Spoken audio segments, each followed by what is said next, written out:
Isn't it great being the most popular girl in school? If you ask me, honestly, it's the best thing. Around my final year of high school, I was the most popular girl in my school. A total social butterfly. Everyone wanted to be my friend, and there were no bullies at all. Everyone in school greeted me with, "Aubrey, you look gorgeous," every other morning, no matter how well or bad I looked. I took it as a blessing. But in the middle of that year, my father asked me for something, which meant giving up my good life at that school. But before we move on, like this video, hit that subscribe button, and activate the notification bell, and you will pass all your exams. Trust me, it works. He asked me to transfer to another school in another city. "Why, Dad? It's mid-year. Such an awkward time," I said to him, but he told me that it was the job. He had to relocate, so he wanted me to come along. After my mom had passed away, my dad had only focused on giving me the best life, buying me the coolest car, phone, and dresses, and everything I had asked for. Because of that, for once, I wanted to do something for him. That's why I agreed to go with him, even if it meant having to bid goodbye to my popularity and leave all my friends behind. I had to do it. So we packed our bags and left for the other city. He even got me admitted to a school there instantly. But before I started school there, my dad sat me down to give me some instructions which I strictly needed to follow, according to him. It was weird because he had never done anything as such before, but still I listened to him carefully. First, you cannot tell anyone I am an agent in the FBI. Just tell them I am a writer, he said in a serious tone. Oh, yeah. Did I forget to mention my dad's an FBI agent? I had known for a while, and I had always kept his secret. I was glad my dad trusted me enough to keep his true identity hidden. Second, I need you to be very observant. Look for anything peculiar if you can, he added. Third, I need you to be careful. Practice your martial arts, okay? He said, and I nodded my head in agreement. I knew he cared for me, so I didn't question him further, and we ended our conversation there. The next day was my first day at the new school. Somewhat excited and nervous, I entered the school wondering where my class must be. As soon as I entered, I met a girl with a lot of makeup on and a vibrant pink dress. There were a couple of other girls walking beside her. Oh, look, new girl, mid of the year. She must have done something filthy at her previous school, the girl said as she saw me walk in, and all the other girls laughed at me and walked away. I had never been insulted like that my whole life, and that made me feel really bad. Don't take that to heart. Rachel's a bully. She'll do that often, a girl said from behind. I turned around to see a tall, slim girl with curly hair. "Let me help you find your classroom," the girl added. I thanked her and we instantly became friends. She told me her name was Millie, and surprisingly enough, we were in the same class. However, she told me that Rachel was not the end of the bullying scene in the school. There's another girl here who is the worst. She's the school principal's daughter who takes herself as a queen. As she was telling me about it, I bumped into someone in the hallway because I was paying more attention to what Millie was saying. "You rude brat, how dare you push me?" The girl screamed at me while fixing her dress. "I'm sorry," I said, almost crying. "You are going to pay for this. Don't mess with me," she said, pushed me, and walked away. That was the girl I was telling you about. "Lilith," Millie said, but what Lilith had just said kept ringing in my head. "You are going to pay for this." Millie further told me that Lilith was very mean and usually played people behind their backs, snitched on them, and made trouble for others. Now I was left to face not one, but two bullies at once. But hearing what Millie had said, I figured Rachel was not even that bad compared to Lilith. What an unlucky day, I thought, but I had no idea that it was just the beginning of it.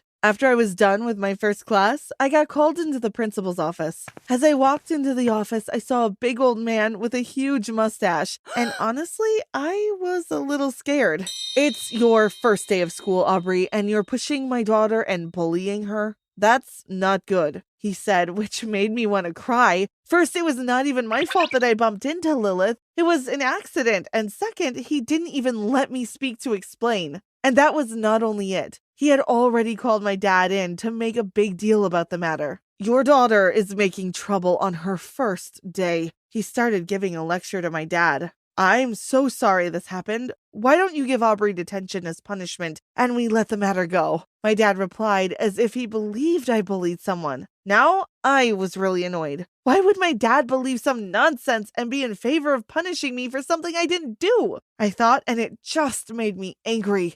I didn't even talk to him on our way back home. I just pouted and looked away. I also refused to have dinner to let him know how angry I was. But it was not for long, because my dad was able to console me as he had a good reason behind what he did. Sweetheart, I'll be honest with you. Hear me out, he said, so I listened carefully. He told me that there was something fishy about that school and the FBI was investigating the place. That meant he was assigned that case. Not only that, they had even given permission that I could help if needed, and that was why we moved and I got admitted to that particular school. I didn't tell you before because I didn't want you to get too serious about it, he said, because he knew how much I wanted to be in the FBI, just like him. I had even taken martial arts training since I was 5. After hearing what he had to say, I was not angry anymore, but excited and serious, just as my father had worried. But I had to be, because if that case was successful, I could easily secure a place for me in the FBI in the future. The next day, all motivated, I went to school, only to find horrifying news. Rachel was missing. She didn't make it home last night, Millie told me. But what she told me next made me feel really bad for Rachel. While the local police were talking to the principal, he told them that she probably ran away and that her character was like that. After that, the police stopped looking for her, and her parents went out to go to places to look for her. I prayed and hoped that Rachel was fine, that she might not be in any trouble. Then we went about our classes, and soon it was time for my detention. For that, I went up to the library. But when I reached there, I was the only one there, and even the teacher was out. Looks like a perfect time to do some research, I said to myself, and went on out for some snooping around some offices and classrooms. But suddenly I bumped into someone, and when I saw who that person was, I got scared for my life. It was my principal, and at that time, he looked no less than a monster. However, it was not a time to look scared as it would make me look guilty, so I quickly made an excuse. I was looking for the teacher in my detention. I'm not feeling well and I want to go home, I said, trying not to look suspicious. And guess what? He let me go, thank goodness. I quickly ran home and told my dad everything that had just happened. I'm telling you, Dad, the disappearance of Rachel must have had something to do with the school and the principal, I said to him, and he nodded his head in agreement and told me to be very, very careful the next time. The day after that, the principal went out of school early, so it was the perfect chance for me to continue the previous day's research. The basement must have something useful to the case, I said to myself, and looked at the map of the school in the library to find out where the entrance of the basement was. Since I was still new to that place, it was necessary. After checking out the map properly, I made my way to the basement. There was nothing special about the basement. I mean, there was nothing that stood out. It was just a usual old basement. Still, I looked for about a good 5 minutes, but still nothing. However, after some time, I heard some noise coming from the walls. I was a little confused because it was coming from behind an empty shelf. I moved the shelf a little and it automatically slid to the side, revealing an entrance to a tunnel. I was surprised and curious as it was something I had not expected. I quickly took out my phone, took a picture, and sent it to my dad with a text. I found a tunnel in the basement. I'm going in.